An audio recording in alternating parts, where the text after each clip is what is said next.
Complete ને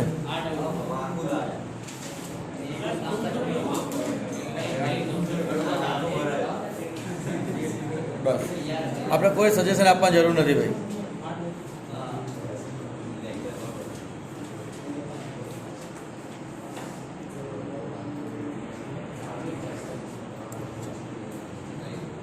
last में क्या था आपने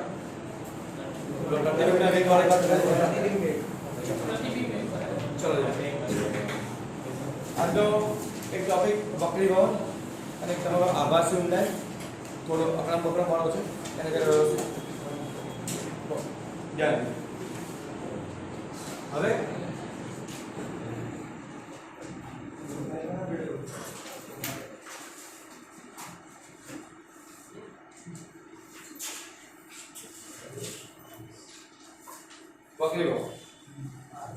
બકરી બોન માટે તમારી પાસે બે માધ્યમ પહેલા હોવા જોઈએ. બકરી બોન અને બીજું બકરી બોન એટલે સાદી ભાષામાં વર્તન કરવું. બકરી બોન એટલે બંકન કરવું થાય છે કેવું હવે તો પહેલા તો બંકન થવા માટે બે માધ્યમની જરૂર પડે. પહેલું કામ જે કે વાક્ય લખું છું બોર્ડ ઉપર ખાસ તમારે યાદ રાખવાના જ છે. क्या તમારા બુકના ખૂણે ખાંચે લખેલા વાક્યો છે જે સમજવા માટે દાખલાની શોર્ટકટ માટે બહુ કામ છે. રેડી? તો ખાસ ધ્યાન રાખો. સપાટી છે કોઈ પ્રકાશનું ત્રાંસુ કિરણ છે. મંગળ સોમવાર એમએસસી માં જે પ્રયોગ બચાવેલા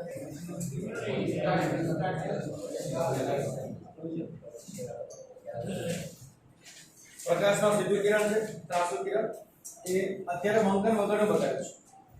આ સપાટી પર દોરેલું લંબ છે. પોતાની મૂળ દિશાથી વંકન પામે છે તો આ વંકન થયેલું કિરણ આ. તો આ જે કિરણ છે એને આપણે વક્રીભૂત કિરણ કહીશું. ખાસ ધ્યાન દે. અને આ જે ખૂણો છે એને આપણે θ1 અને સાદી ભાષામાં આપાત. આ જે ખૂણો છે r અથવા θ2 વક્રીભૂત. આવું થવાનું મૂળ કારણ છે માધ્યમ ચેન્જ થાય છે ત્યારે પ્રકાશનું કોઈ એક કિરણ પાતળા માધ્યમમાંથી ઘટ માધ્યમમાં જાય ત્યારે આવું કંઈક પ્રોગ્રામ બને. n1 એટલે હવા માની લઈએ અને પાતળું માધ્યમ કે આ n2 એટલે પાણી સમજવા માટે અને આ ઘટ. આપણે આનાથી ચેક કરવાનું. આપણે ચેક કરવાનું આ છે અભિકોણ. અભિકોણ એટલે ક્રોસ થઈને બંને ખૂણા સમાન બને. તો અહીંયા તમારી પાસે જે વ્હાઇટ લાઈન છે અને આ કેસરી લાઈન છે એની સાથે બનતો આ ખૂણો અભિકોણ આ છે. ઓકે ને? તો અભિકોણ માટે તમારે બે ખૂણા કયા સેટ કરવાના? તો આ જે કિરણ છે એ મૂળ દિશાથી વંકન થયેલું કિરણ છે એટલે આપણે વિચલન કોણ કહીએ છીએ ડેલ્ટા. વિચલન કોણ ડેલ્ટા. તો હવે એને સેટ કરીએ તો આ θ1 અને આખો ખૂણો એટલે ડેલ્ટા વત્તા r. ખાસ ધ્યાન I is equal to delta વત્તા r. તો ડેલ્ટા બરાબર શું થાય? I minus r. વિચલન કોણ માટે ખાસ ધ્યાન દે. આકૃતિમાં સૌથી વધારે હેરાન કરશે આ વિચલન કોણ. તો આકૃતિમાં ખાસ સમજવા માટે આ પોઈન્ટ યાદ રાખવાનો છે વિચલન કોણ.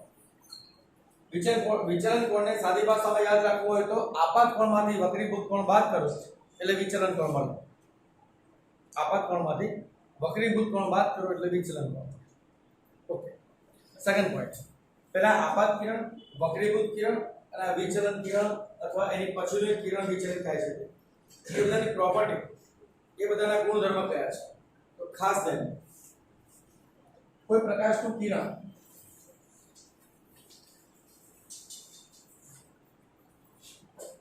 આપણી પાસે બે જ ઓપ્શન છે પ્રકાશના કિરણ.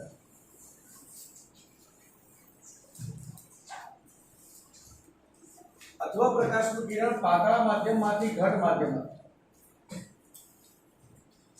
અથવા પ્રકાશનું કિરણ ઘટ માધ્યમમાંથી પાતળા માધ્યમમાં જાય. આ બે ઓપ્શન. એકદમ ધ્યાન દે. પાતળા માધ્યમને આપણે ઓલવેઝ n1 જ કહેવાનું છે અને ઘટ માધ્યમને n2 જ કહેવાનું છે. તો જ્યારે કિરણ પાતળા માધ્યમમાંથી ઘટ માધ્યમમાં જાય છે ત્યારે તે હંમેશા લંબ તરફ વળે છે.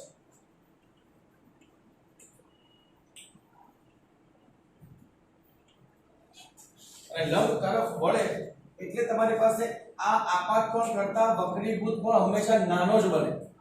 તો આ પ્રોપર્ટીમાં ખાસ ધ્યાન રાખવાનું, θ1 ઓલવેઝ ગ્રેટર ટુ θ2.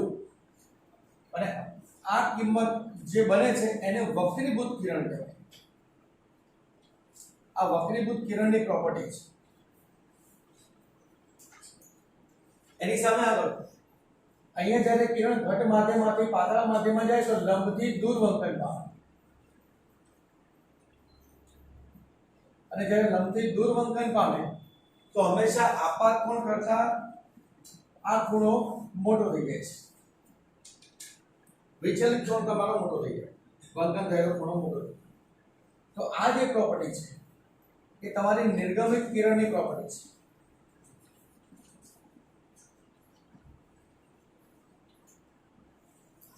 આ પ્રોપર્ટી નિર્ગમન કિરણ છે. નિર્ગમન કિરણમાં હંમેશા યાદ રાખવાનું કે જ્યારે કિરણ કોઈ પાતળા ઘટ માધ્યમમાંથી પાતળા માધ્યમમાં ટ્રાન્સફર થાય ત્યારે ખૂણો જ્યારે મોટો પડે શરૂઆતના ખૂણા કરતા, તો એ હંમેશા નિર્ગમિત કિરણ. અને નિર્ગમિત કિરણ હંમેશા લંબથી દૂર જ જાય, લંબ તરફ ના આવે. પ્રિઝામાં તમે જોયું હશે. રેડી? નિર્ગમન કિરણ હંમેશા લંબથી દૂર જ જાય. ઓકે, એક પોઈન્ટ. એના પછીનો તમારો એક સ્નેલના નિયમનો ટોપિક છે. બુક કરતા થોડો અલગ રીતે સેટ કરીએ, ખાસ ધ્યાન રાખો. સ્નેલનો નિયમ. બરાબર? સ્નેલનો નિયમ ક્યાં વપરાય, ક્યાં તમે એપ્લાય કરી શકો? તો સ્નેલનો નિયમ હંમેશા વક્રીભવન કારક સપાટી પાસે એપ્લાય કરી શકાય છે. સાદી ભાષામાં વંકન સપાટી પાસે વંકન થાય ત્યાં તમે સ્નેલનો નિયમ એપ્લાય કરી શકો. મૂળ દિશાથી કિરણ નાના ખૂણે વળે અથવા મોટા ખૂણે વળે એ બંને સપાટી પાસે તમે સ્નેલનો નિયમ ગોઠવી શકો. બસ સ્નેલના નિયમને યાદ રાખવાની ટ્રીક આપણે અલગ રીતે સેટ કરવાની છે.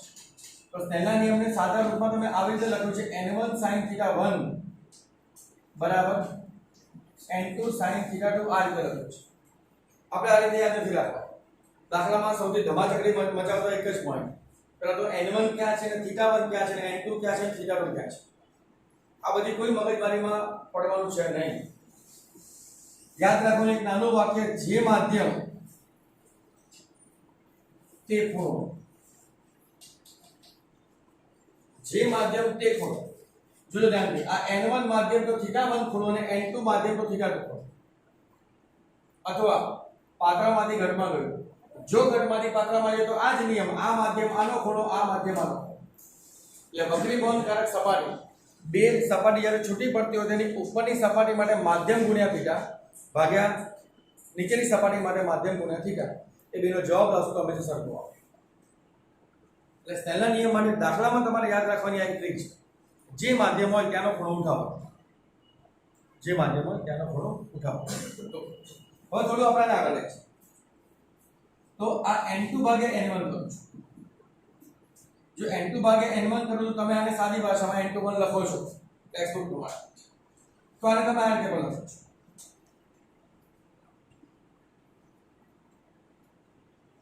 તો ખાસ આ જે પોઈન્ટ છે એને તમે સાપેક્ષ વક્રી ગુણાંક કહો છો.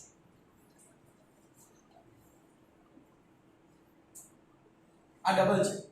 સિંગલ હોય તો નિરપેક્ષ વક્રી ગુણાંક કહેવાય. અને નિરપેક્ષ વક્રી ગુણાંકનું સૂત્ર છે આપણી પાસે આ રીતે, શૂન્યાવકાશમાં પ્રકાશનો વેગ ભાગ્યા આપેલા માધ્યમમાં પ્રકાશનો વેગ. આ નિરપેક્ષ વક્રી ગુણાંક છે, જેના માટે તમે સાબિતી આપો તો v2/v1 થાય.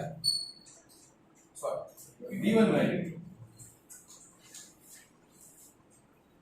ઓકે, એના પછીનો આગળનો ટોપિક ખાસ યાદ રાખવાનો છે.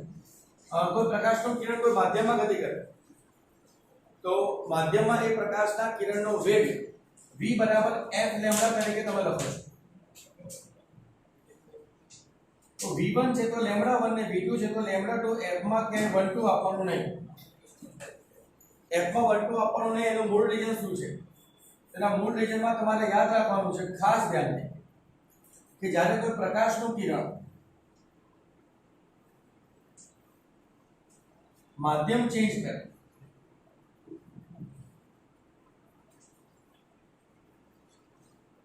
ત્યારે આવૃત્તિ f અચળ રહે, એટલે કે તે બદલાય નહીં. તો બદલાય શું? તો બદલાય વેગ, તરંગ લંબાઈ અને કોણીય પહોળાઈ. વેગ, તરંગ લંબાઈ અને કોણીય પહોળાઈ. તો આ કેવી રીતે બદલાય? તો આ તમારી પાસે આ રીતે બદલાય.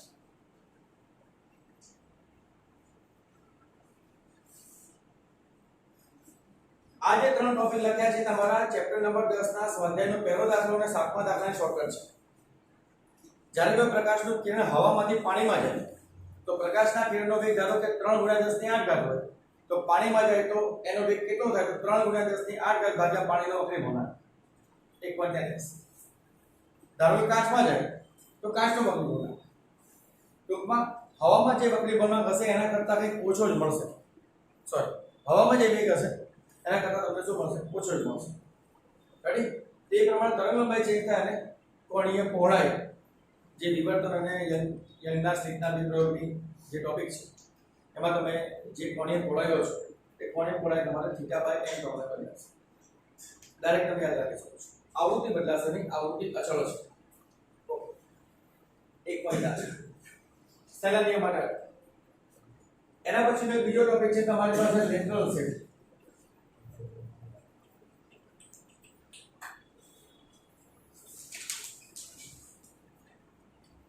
લેટરલ શિફ્ટનું સૂત્ર કદાચ બધાને ખ્યાલ હોવું જોઈએ. કયું છે? x = t sin θ1 - sin θ2 cos θ2. આપણે જે કે બોર્ડ ઉપર લખી રહ્યા છે એક જ આકૃતિ વડે લખી રહ્યા છે. θ1 એટલે ઉપરનો ખૂણો, θ2 એટલે નીચેનો ખૂણો. θ1 એટલે વિચલન પહેલાનો ખૂણો અને θ2 એટલે વિચલન પછીનો ખૂણો. મગજમાં તમારે આ યાદ રાખવાનું છે. આપાત કોણ, વક્રીભૂત કોણ ભૂલી જવાનું. આપાત કોણ, વક્રીભૂત કોણ એટલા માટે યાદ રાખવાનું કીધું છે કે આ બે કન્સેપ્ટ અલગ પડે. બાકી સ્નેલના નિયમમાં બે વસ્તુ આવી યાદ રાખવાની કે θ1 હોય તો વિચલિત ઉપરનો ખૂણો અને θ2 હોય તો વિચલિત પછીનો. આ બે પોઈન્ટ ખાસ યાદ રાખો. રેડી? ચાલો તો મેથ્સમાં તમને બધાને ખબર જ હશે કે થીટા માટે કદાચ સેટ કરવું હોય તો થીટા જો નાનો હોય, ખૂણો નાનો, તો તમે આ રીતે લખો છો sin થીટા બરાબર અથવા tan થીટા બરાબર થીટા લખી શકો છો. ચાલો સૂત્ર કેવી રીતે આવે એના માટે થિયરી સાબિત કરવું છે. ચાલુ નહીં કરે થિયરી, સાબિત નહીં થાય થિયરી, આવું નથી આવ્યું તો આ તમે કહી દો કેવી રીતે આવશે. રેડી? ચાલો ચેક કરી લો. લેટરલ શીટ તમારા ટેક્સ્ટ બુકમાં આપેલી છે. સાદું રૂપમાં આપેલું હશે કે નહીં હોય કદાચ પેમ્પલેટમાં મને ખ્યાલ નથી. તો પેમ્પલેટમાં આપેલું હશે તો મને ખ્યાલ નથી. જોઈ લો તમે આપેલું છે સાદું સૂત્ર ડાયરેક્ટ મૂકેલું છે. સૂત્ર મેં નથી જવાબ આપણે ધ્યાન રાખો. ચલો x = t sin θ1 - sin θ2 cos θ. Lateral sheet માટે આ સૂત્ર યાદ રાખો. લેટરલ શીટ ખરેખર શું છે એ બાજુમાં આપણે સમજીએ છીએ સાદી ભાષામાં. આ તો ખબર છે બધા.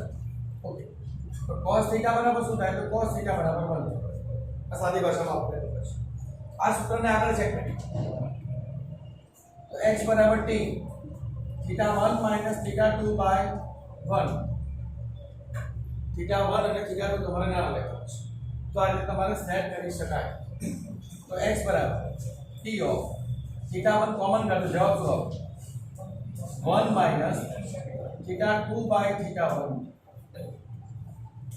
લેટરલ શિફ્ટમાં આ જે θ2 છે એ ફરીથી આખી લાઈન સાથે સરખાવી શકાય. જ્યાં આપણે θ1 / θ2 ની કિંમત આખી સેટ કરી છે અને ઉલટાઈને દરેક પદને અહીંયા લખી શકાય. દરેક પદને અહીંયા લખી શકાય. રેડી? તો એક લેટરલ શિફ્ટનો વ્યાપક સૂત્ર છે જે તમારે યાદ રાખવાનું છે. પાક્કું? એની પછીનો તમારો બીજો અકરમ બકરમ પોઈન્ટ છે આભાસી ઊંડાઈ કે સાચી ઊંડાઈ. સૌથી મગજમારી વાળો ટોપિક કદાચ તો જરા એને એકવાર નાના મોટામાં ચેક કરી લઈએ શું કહે છે. પછી તમારું આ ટોપિક છે. આભાસી અને સાચી. સાચી ઊંડાઈ અથવા ઊંચાઈને HO કહેવાની અને આભાસીને આપણે HI કહેવાય છે. HI એટલે ઇમેજનરી અને HO એટલે ઓરિજિનલ. HO એટલે ઓરિજિનલ. ધારો કે કાચની પાછળ કોઈ બેન ઊભા છે અને મને જોઈ રહ્યા છે. હું ખરેખર અહીંયા છું જ અને મારું પ્રતિબિંબ બેનને દેખાય છે, તો ખરેખર ઓરિજિનલ એટલે વાસ્તવિકતામાં હું છું જ, વાસ્તવિક ઓરિજિનલ. અને ધારો કે હું નથી, છતાં પણ બેનને મારું પ્રતિબિંબ દેખાય છે, તો તો ના, હું નથી અને બેનને જો મારું પ્રતિબિંબ દેખાશે તો બેનને પ્રેમ થઈ ગયો છે. આવું જ કરો. એક બધા સાચી બેનનો મજાક કરો, બહુ ચાલુ.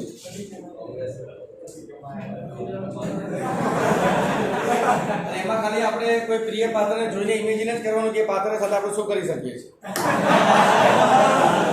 બીજું કશું ના થાય. બસ તારે કમેન્ટ નહીં કરવી.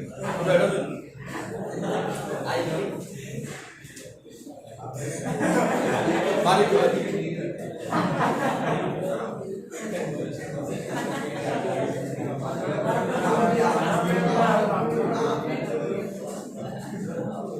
છોકરા બિચારા શાંતિ બેઠા બસ.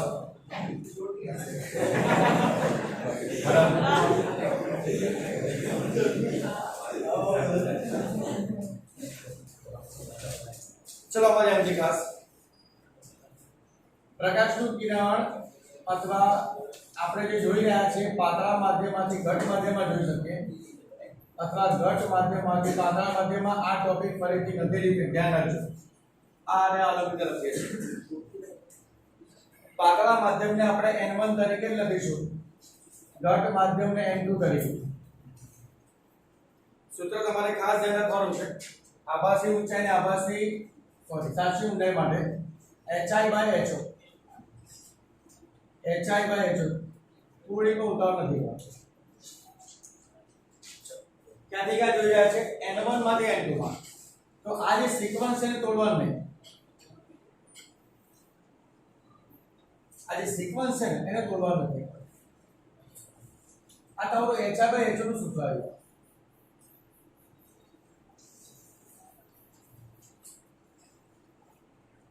એકદમ સિમ્પલ રીતે. હવે એને યુઝ કેવી રીતે કરો? એટલે આ HI/HO ના અઢળક દાખલા છે. એ ડાયરેક્ટ દાખલાની બે ત્રણ શોર્ટકટ જેવું તમને કહી દઉં છું, તો બધા દાખલા ત્યાં સોલ્વ થઈ જશે. એટલે એકદમ ધ્યાન દો. તો ધારો કે એક નોર્મલ કન્સેપ્ટ જોઈએ HI/HO ને સમજવા માટે, એકદમ નોર્મલ કન્સેપ્ટ. તો કોઈ પાત્ર છે ને પાત્રની અંદર પાણી છે એવું માની લો, અને પાત્રની અંદર કોઈ 500 રૂપિયાનો સિક્કો છે. 500 નો સિક્કો.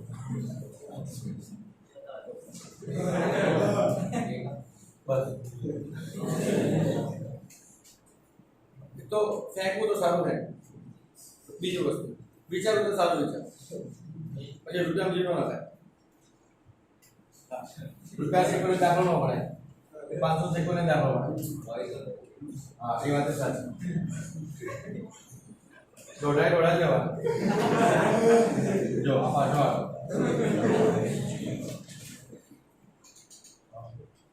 આજે અલગ પ્રકારનો અવાજ છે. પાછળથી કોઈ કરતું ને કર્યું. હા જોજો ભાઈ. હા બસ HI/HO ખરેખર એ વસ્તુ છે ધ્યાન આપો. ખરેખર વસ્તુ છે તો એની ઓરિજિનલ હાઈટ છે HO.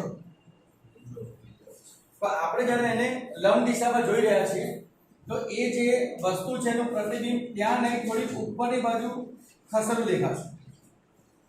તો આ જે હાઈટ છે ને આપણે HI જે આપણે માનીએ છીએ આભાસ કરીએ છીએ HI/HO. અચ્છા, કિરણ ક્યાંથી ક્યાં લઈ જઈએ છીએ આપણે? તો પાતળામાંથી ઘટમાં. પાતળામાંથી ઘટની વાત છે અહીંયા. તો HI/HO is equal to n1/n2. અને n1 એટલે હવાનો બકરી ગુણક આપણે 1 ધારીએ છીએ. તો આપણે આ કિંમત આવી બને 1/n2 અથવા 1/n માધ્યમનો બકરી ગુણક. HO ને ઉપર આપો તો HI બરાબર શું થાય HO/N પહેલો પોઈન્ટ અહીંયા મૂકી દો HI બરાબર HO/N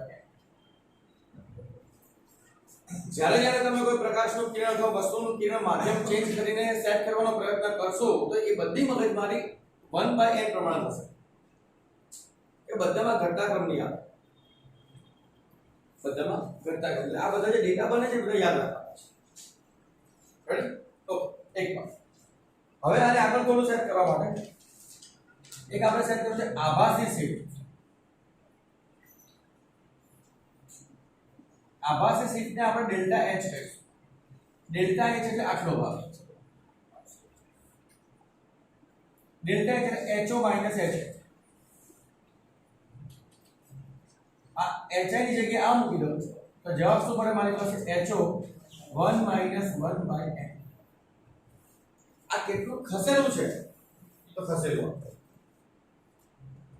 આભાસી ને સાચી ઉંડાઈને તમને જે બોર્ડ પર કન્સેપ્ટ લગાવું છો ને એની બાદ કોઈ નહીં એક અહીંયા આપણે માધ્યમ કયું રાખ્યું એક જ હવામાંથી પાડે જો આના કરતા વધારે માધ્યમ હોય તો જો અહીંયા આ HO એટલે માધ્યમની જાડાઈ કહેવાય ને આખી વસ્તુની ઊંચાઈ એટલે માધ્યમ તો આટલું જ છે ને રેડી જો આની કરતા વધારે માધ્યમ હોય એક માધ્યમ આ બીજું માધ્યમ આ ત્રીજું માધ્યમ તો T1 માધ્યમ હોય આ T1 જાડાઈ વાળું N1 માધ્યમ હોય T2 જાડાઈ વાળું N2 માધ્યમ હોય T3 જાડાઈ વાળું N3 માધ્યમ હોય કશું નહીં કરો અહીંયા T1/N1 T2/N2 T3/N3 લખી શકાય આ ડાયરેક્ટ એક વાત બીજો પોઈન્ટ એવો છે કે કોઈ વસ્તુ છે માની લો આ જ વસ્તુ છે ધારો કે નોર્મલ ચલો અહીંયા આ જ વસ્તુ અહીંયા વસ્તુ છે ધારો કે અને ઉપરથી જોવો તો અલગ હાઈટથી દેખાય અને નીચેથી જોવો તો અલગ હાઈટથી દેખાય બંને બાજુથી જોવો છો તો અલગ અલગ હાઈટથી દેખાય છે રેડી તો આ માધ્યમની જાડાઈ કેટલી અમુક એવા કન્સેપ્ટ છે આ ત્રણ કન્સેપ્ટ સૌથી વધારે મગજમારી વાળા એક આભાસી શિફ્ટ એક માધ્યમમાં જો એકથી વધારે માધ્યમ હોય તો માધ્યમની જાડાઈ ભાગ્યા માધ્યમનો વક્રી ગુણાંક સિમ્પલ અથવા બીજું કોઈ સેટિંગ હોય તો ઉપરથી જોતા અલગ હાઈટ અને નીચે જોતા અલગ હાઈટ તો એનું શોર્ટકટ સૂત્ર યાદ રાખવાનું કશું નહીં કરો આ બધું શોર્ટકટ સૂત્ર માધ્યમનો વક્રી ગુણાંક ગુણ્યા એ બે હાઈટનો સરવાળો કશું નહીં માધ્યમનો વક્રી ગુણાંક ગુણ્યા એ બે હાઈટનો સરવાળો ડાયરેક્ટ એ સૂત્ર તમારે ગમે તેની વસ્તુને જોશો તો એ પ્રમાણેની ગોઠવણ થઈ જશે એમાં તમારે જે શોધવું ત્યાં મળી જશે આભાસી અને સાચી ઊંચાઈ અથવા ઊંડાઈ માટે એક જ કન્સેપ્ટ છે જ્યારે પ્રકાશનું કિરણ પાતળામાંથી ઘટમાં તમે ચેક કરો છો સોરી વસ્તુનું કિરણ પાતળામાંથી ઘટમાં તમે ચેક કરો એક પોઈન્ટ ધેન સેકન્ડ પોઈન્ટ એક પોઈન્ટ આવો પણ હોઈ શકે કોઈ આ સપાટી છે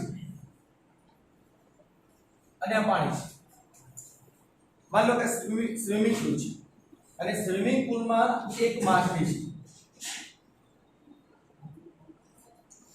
છે જો હોય ને પણ માની લેવાની છે સ્વિમિંગ પૂલમાં માછલી છે અને સ્વિમિંગ પૂલની બાજુમાં સ્ટેન્ડ ઉપર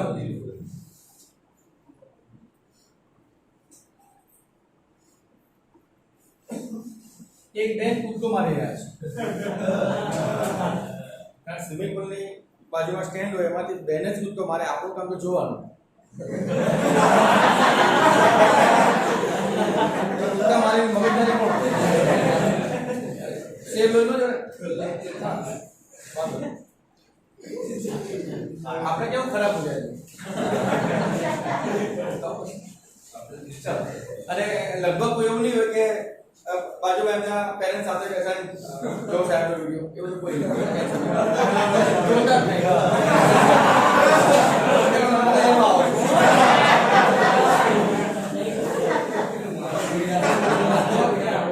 આપણા વિડિયોને બધું શેના માટે કે તમને મગજમાં આ છે કે કદાચ સાહેબમાં ક્યાંક ખૂણે હું ગાઈ ગયો તો કદાચ નજરમાં લઈ કદાચ બીજું કઈ ચાલો હવે આ ધ્યાન ઉપરથી અહીંથી આ માણસ કૂદકો મારે છે એનો વેગ 2 મીટર પર સેકન્ડ છેલ્લે આ માણસ અહીંથી કૂદકો મારે છે એનો વેગ 2 મીટર પર સેકન્ડ છે. જેવો કૂદકો મારશે એટલે માછલી ક્યાં હશે? ના, માછલી નીકળી જશે. પાકું? એનું એક્ઝેક્ટ બીજું ઉદાહરણ, જ્યારે પાણીની અંદર તમે માછલીને પકડવા જઈ રહ્યા છો ત્યારે માછલી છટકી જાય છે, નીકળી જાય છે. માછલી ક્યારે પકડાય નહીં હાથથી. બહુ રેર કેસ. એનું મૂળ રીઝન શું છે એ આ એક કન્સેપ્ટ છે. તો ખાસ ધ્યાનથી અહીંથી આપણે વસ્તુને જોઈ રહ્યા છીએ આમ, તો માછલી આ વસ્તુને આ દિશામાં જોઈ રહી છે. ક્યાંથી ક્યાં? ઘટમાંથી પાત્ર. એકદમ ધ્યાનથી. ટોપિક સારો હોય છે, મજા આવે છે. HI/HO બરાબર N2 એટલે પાણીનો વક્રી ગુણાંક લખી નાખે 1.23 અને આને બળ લખી નાખે હવા. તો જવાબ HI બરાબર શું થાય? H. હવે HO એટલે ઓરિજિનલ વસ્તુ ઉપરથી નીચે પડે છે અને સમય સાથે પોતાનું સ્થાન બદલે છે એટલે એનો વેગ લખેલો છે. તો વેગ સેટ કરવા માટે શું કરીએ? સમય સાપેક્ષે વિકલન કરીએ.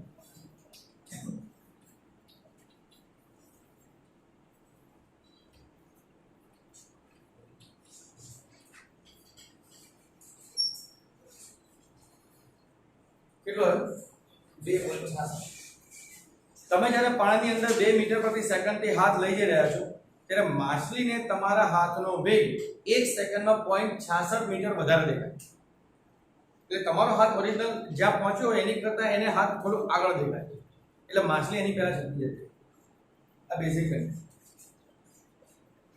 ખ્યાલ છો? આ નહીં પકડાતી માછલી એનું કારણ આ છે.